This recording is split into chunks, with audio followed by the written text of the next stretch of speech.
Question number 40. Which statement about radioactive decay is correct? Neutrinos are always emitted during alpha decay. No, alpha decay, what is emitted? Only alpha particles are emitted. Wrong.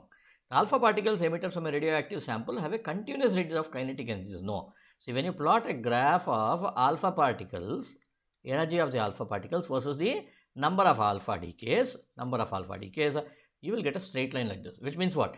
The energy of all the alpha particles are having same energy. Then the beta negative particles emitted from a radioactive sample have a continuous range of kinetic energies. This is the correct answer. See how? Because when you plot a graph of E beta and the number of decays, then what do you get? You get a curve like this over here, right? So therefore, this is the C1. Proton number of a nucleus decreases by 4 when you undergoes an alpha decay. No, it decreases by 2, but the mass number decreases by 4. Okay, so therefore C is the right answer.